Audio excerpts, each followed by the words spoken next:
Ashwood Community College didn't look like a community anything. With glass atriums, a robotics lab better funded than some state schools, and an endowment that would make private universities jealous, it was the crown jewel of second chances. People called it the ivy of the middle class. Ashwood called itself transparent, which, of course, meant it had curtains everywhere. On a gray Monday, a new admissions clerk set down his thrift store briefcase and asked where the staplers were. Said Daniel Hartman. His life said Daniel Harrington, as in the Harringtons, the billionaires who had quietly kept Ashwood's lights on for over a decade. But nobody checked. Why would they? HR had funneled him in through Haverside Staffing, a temp agency with a name bland enough to chloroform suspicion. Daniel had a reason for playing small. 7 years earlier, Professor Linda Cross had been found dead in her office, ruled an accident. The tragedy was buried, but the numbers in Ashwood's accounts had twisted like a wire ever since. Daniel didn't come to be liked. He came to find out how much rot you could paint gold before the building collapsed. Professor Linda Cross wasn't forgettable. She was brilliant, outspoken, and the kind of faculty member who thought budget transparency meant telling people where the money went, which, at Ashwood, was about as welcome as fire in a paper factory. 7 years ago, Linda was found slumping over her desk, coffee mug neatly on a coaster, chair upright, head cracked against the steel edge. Police wrote it up as a tragic workplace fall. Case closed. The college sent flowers and moved on. But students whispered that Linda had been digging into missing community development funds, grants meant for adult literacy, neighborhood clinics, and retraining programs. Weeks before her death, she'd ranted in seminar, "People don't just steal, they rebrand theft as outreach." Then she vanished into silence. The police shrugged. Ashwood buried it. But spreadsheets never forget. Daniel had seen the ledgers in his family's audits. Money meant for scholarships and programs had instead marched off to shell companies nobody could find. If Linda had been silent, someone had a very expensive reason. Daniel quickly learned Ashwood ran on women's calendars, not men's speeches. Dean Margaret Ellis, sharp suits, sharper tongue, was the iron spine of the institution. She smiled rarely, and when she did, it usually meant someone else was losing. Elena Brooks, the financial secretary, looked harmless in her cardigans and silver cross, but she knew every cent in and out of Ashwood, and she remembered what Linda had whispered before her death. Sophia Lane, an adjunct media lecturer and ex-investigative journalist, walked campus in leather boots, carrying skepticism like a badge. She'd come to teach media literacy, but the truth was, Linda's case had hooked her like a bad habit. Around them orbited program directors, bursars, and department heads, women who kept Ashwood running while donors basked in the glow. Daniel blended in by being helpful. He fixed a jammed copier, heroic, color-coded admissions requests, saintly, and smiled like he didn't know where the bodies were buried. But Ellis studied him. Elena avoided his eyes. Sophia, she watched him like a headline waiting to break. Buried in a storage closet labeled FY 2016 Do Not Purge, Daniel found a slim blue binder. Community Development Funds, FY Linda. He flipped it open. Neat rows of entries ran through March, then stopped mid-line. The next page was missing. Linda's handwriting dotted the margins. Duplicate invoice. Shell, and ominously, ask Elena. A receipt for external hard drives was clipped inside, purchased the week before Linda's death. Whatever she found, she'd been backing it up. Daniel showed it to Elena in finance. Her hands trembled as she touched the torn page.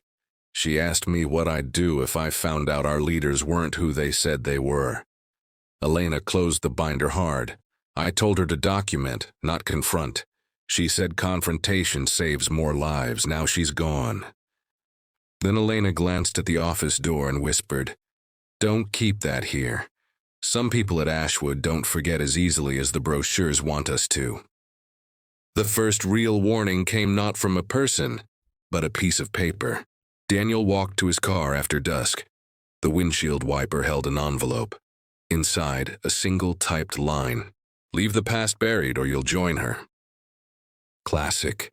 He scanned the lot. Security cameras blinked lazily. Nobody lingered. He slipped the note into his leather notebook and smiled like nothing was wrong.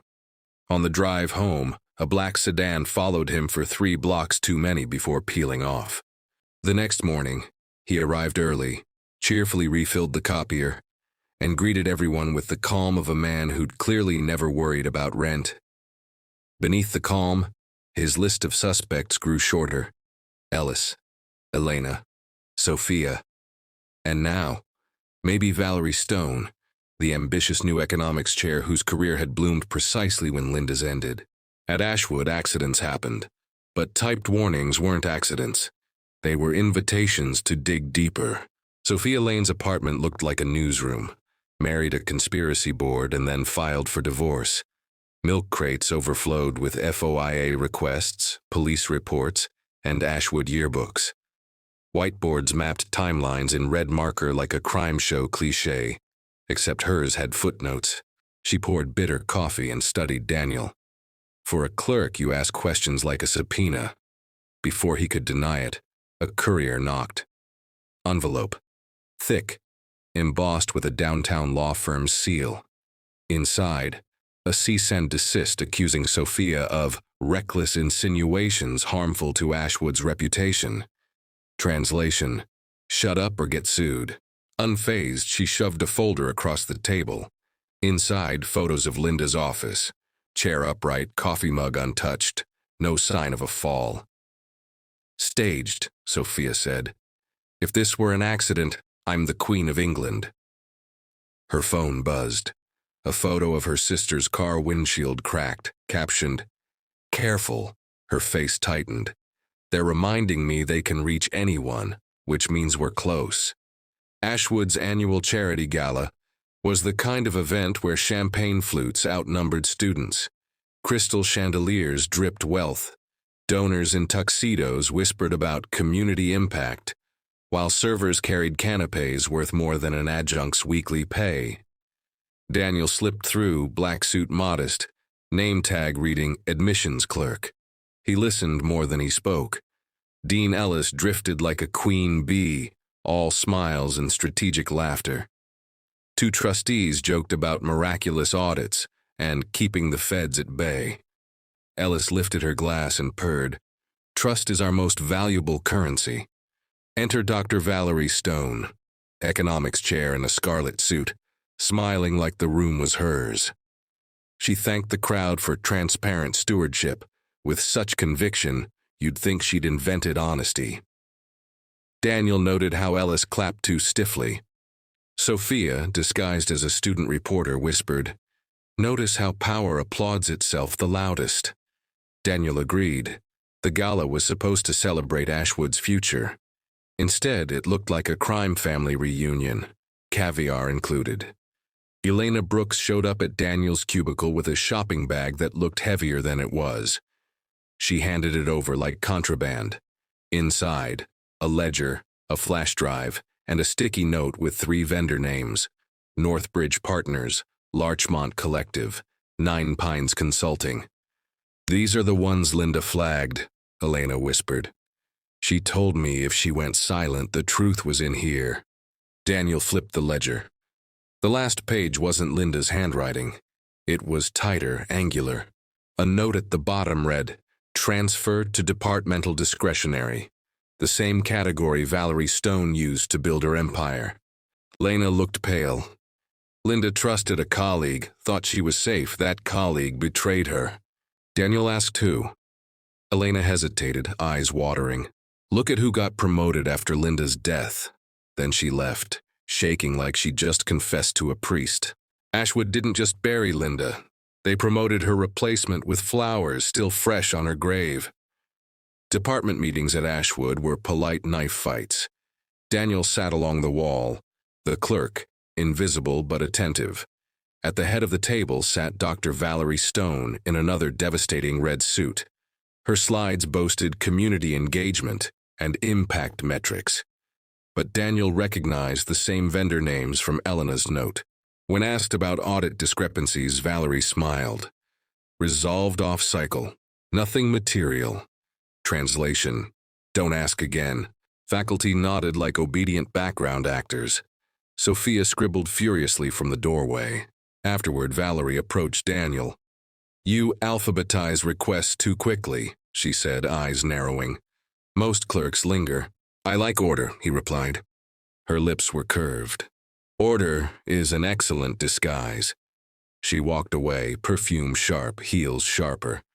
Daniel realized Linda hadn't just been silenced.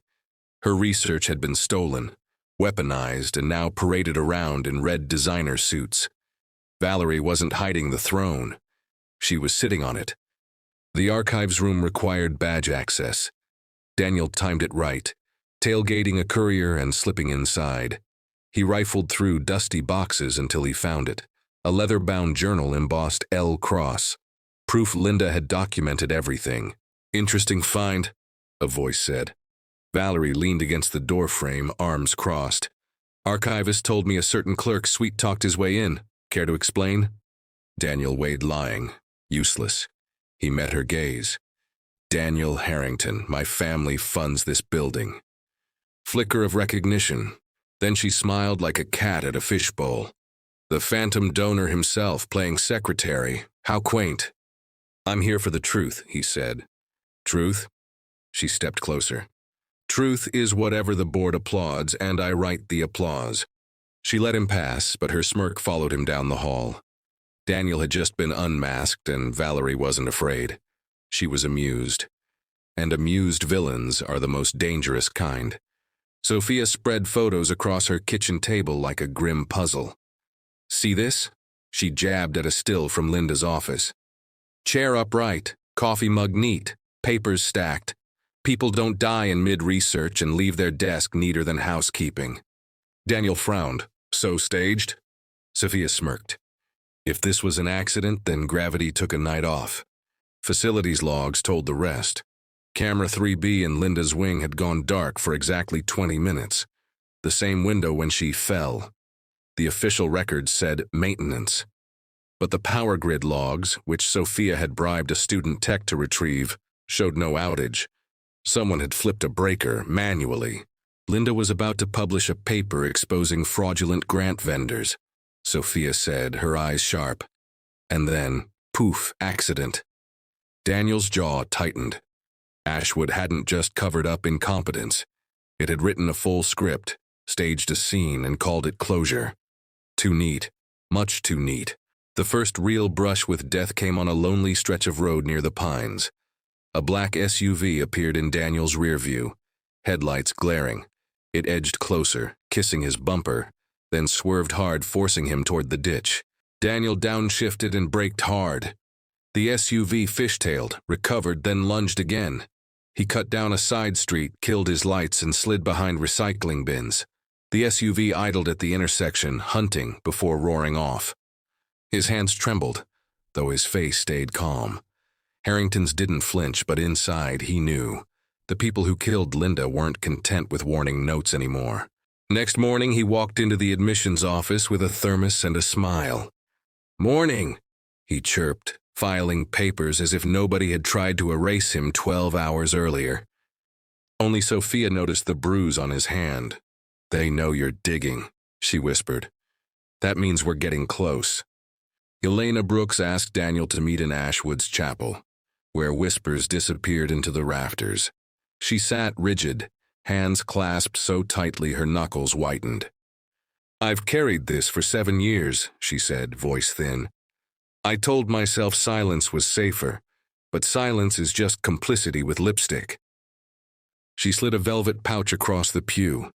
Inside, a scratched USB drive. Linda gave this to me, Elena said. Said if anything happened, deliver it to a reporter. I couldn't. I was terrified. But I copied it. Safety deposit box, hidden folder under a hymn number no one uses. Her voice cracked. Linda found Ellis and Valerie funneling community grants into shells. She confronted Ellis that week. I heard shouting through the vents. Elena finally looked at him.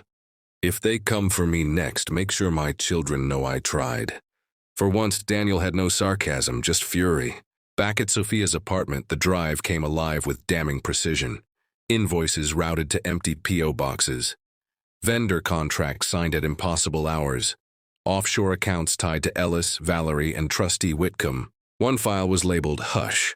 Inside, a ledger of bribes disguised as consulting fees. Early entries were small. Later, payouts ballooned into tens of thousands. Faculty members had been bought off like groceries on sale. Daniel's stomach clenched when he saw Valerie's digital signature approving multiple transfers. Ellis's initials sat neatly on budget amendments. Whitcomb's name surfaced again and again, usually linked to donor advisory exceptions. Sophia shook her head. Linda had it. She mapped the whole scam. That's why she's dead. Daniel exhaled. If this isn't a smoking gun, it's at least a loaded one. They copied the files to multiple locations. But deep down, Daniel knew. Guns weren't useful if your allies pulled the trigger first. 2 days later, Sophia was gone. No calls, no texts, her apartment dark. Then Elena emailed a single line. Sophia in Dean's office. Daniel slipped past the reception with a delivery clipboard. Through the glass, he saw Sophia seated across from Ellis, signing papers. Her face was pale, her pen steady. That night, a message hit Daniel's burner phone. I did what I had to do. Do not contact me. The USB was missing from their lockbox. Daniel replayed every moment. Sophia had been fearless, relentless. But everyone has a pressure point. Maybe it was the lawsuit. Maybe the threats to her sister. Maybe both. Anger swelled in his chest, but so did clarity. If Sophia had turned, Ellis and Valerie would feel safer, bolder. And bold people make mistakes. Still, betrayal cuts deepest when it comes from the only person who knew where the skeletons were buried. The scandal didn't leak from Daniel. It leaked from someone braver or stupider via a midnight email blast. Faculty and students woke to inboxes full of redacted invoices, vendor webs, and a timeline ending in Linda Cross's accident. By noon, students crowded the quad with signs. Where did the money go? And justice for Linda. The media vans arrived next, their dishes pointed skyward like vultures with good Wi-Fi. Dean Ellis dismissed it all as baseless rumors, the academic version of whistling past the graveyard. Valerie issued a statement condemning unverified gossip with the precision of someone who had proof it was true. Meanwhile, paper shredders in administrative offices roared like blenders at a smoothie bar. Daniel kept calm behind his admissions desk, stapling transcripts while his brain mapped who panicked first, who avoided eye contact, and who suddenly locked drawers in daylight. The revolt wasn't chaos. It was pressure, and pressure made cracks show. Trustee Charles Whitcomb cracked first. Airport Customs found him at JFK with $2 million in cash stuffed into art crates labeled educational supplies. Nothing screams innocence like duct-taped bills. On camera, Whitcomb babbled about being set up and carrying the burden for women who wouldn't dirty their hands. Subtle as a neon confession sign, Dean Ellis called his service honorable. Valerie stayed behind email, issuing statements so polished they squeaked. Students cheered Whitcomb's arrest. Faculty whispered nervously in hallways. An adjunct muttered to a reporter, "Professor Cross deserved better." The quote went viral in hours. Daniel received an anonymous email from an old facilities clerk. Camera 3B logs don't match power records. Someone flipped the breaker that night. Attached was proof. The timestamp synced exactly with Linda's death. For the first time, Ashwood's 7-year silence sounded like glass shattering. Valerie summoned Daniel with a deceptively polite email. "Please see me regarding record keeping." Translation, execution scheduled. Her office smelled of oranges and ambition. She shut the door softly. "Mr. Harrington," she began without ceremony. "Yes, I know who you are. The playing clerk was cute, but you're out of your depth." On her screen, his donor profile. "If I suggest to the board that you're interfering, you'll be remembered not as a benefactor but as a meddler." Do you know how quickly narratives shift? Daniel stayed silent, eyes drifting. That's when he saw it. Linda's leather research binder on Valerie's shelf, a faint coffee ring still visible. I'm not afraid of bad press, he said. I'm afraid of letting a woman die unheard. Valerie smirked. Do you think you're the first rich man trying to play hero? Heroes bleed, institutions molt. I intend to keep the skin. She let him leave. The smirk stayed behind, sharp as a blade. The next day, Elena's office looked like it had been hit by a small storm. Pens scattered, papers overturned, her chair tipped.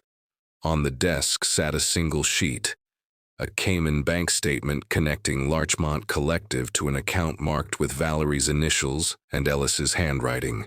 Elena herself, gone. No badge swipe since 8 p.m. A janitor swore 2 men in delivery uniforms had stopped by. Delivery, right. Ashwood didn't even use FedEx after dark. That evening, Daniel received an anonymous email. Stop digging or we erase more than files. The tone was cold, businesslike. For the first time, Daniel felt the cost of chasing Linda's ghost. Elena had trusted him. Now she'd vanished, possibly forever. He clenched the bank statement in his fist. If they thought threats would scare him off, they hadn't met a Harrington. They'd only convinced him the noose was closer than ever. Linda Cross's grave sat in a quiet cemetery, daisies blooming stubbornly at its base. Daniel visited one gray morning, only to find he wasn't alone. A woman in a gray coat stood by the headstone, bouquet in hand. Catherine Cross, she introduced herself, Linda's estranged sister. Her eyes were sharp, her voice steady. I wasn't here when she needed me, but I'm here now. She pulled a brass key from her pocket. Linda mailed me this before she died. Said if I didn't hear from her by Friday to use it. I didn't. I couldn't. I was angry back then. She pressed it into Daniel's hand. Beacon Trust, Box 107. I think she knew what was coming. Daniel closed his fist around the key. Ashwood had staged a death, buried evidence, and silenced witnesses. But dead women leave breadcrumbs, and Linda's trail wasn't finished yet. Beacon Trust was the kind of bank where the pens were chained, but the scandals weren't. Daniel used the brass key, and the safety deposit box opened with a click too loud for the quiet room. Inside, Linda's backup manuscript, a list of routing numbers scribbled with margin notes and an envelope marked, "To whoever finishes this." He opened it carefully. Linda's handwriting was firm, almost defiant. Corruption edits itself. Archive the drafts. Don't trust applause. If you're reading this, I didn't make it, but the truth should. She listed a contact, Mara Vujic, former IT manager. Catherine arranged the meeting. Mara, tattooed and unapologetic, confirmed what Linda suspected. Ellis asked me to disable cameras for a donor tour.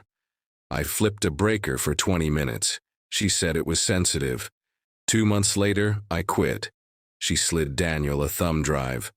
Logs don't lie as well as people do. Linda had left her case airtight. All Daniel had to do was open the window.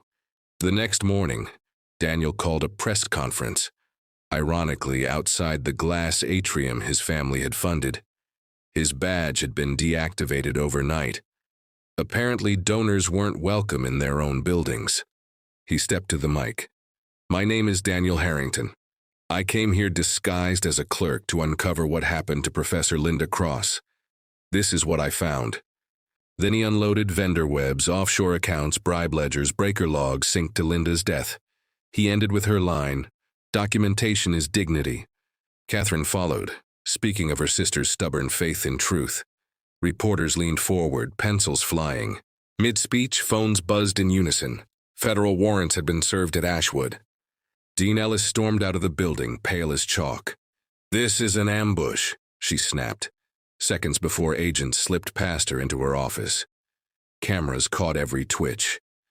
Valerie, gone. She'd slipped away like smoke before the storm hit. That night, Daniel found Sophia on his doorstep. soaked in rain, clutching a grocery bag. "I lied," she admitted. "I gave Ellis a USB, but it was a decoy. Blank files, public records. I kept the real ones taped under my dining chair."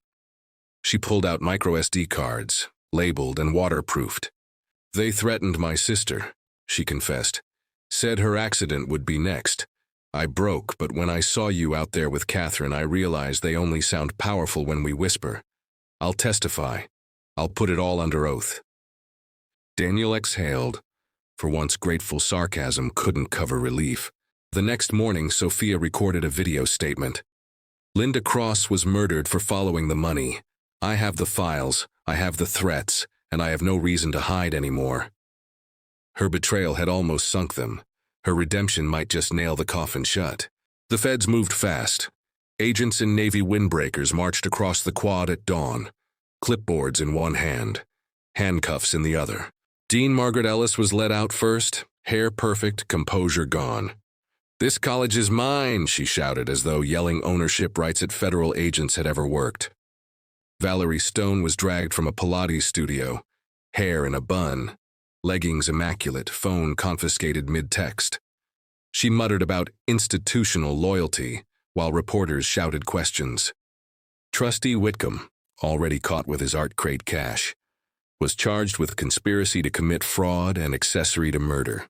Students hung banners from the library. "Linda, we heard you." Faculty cried in corners.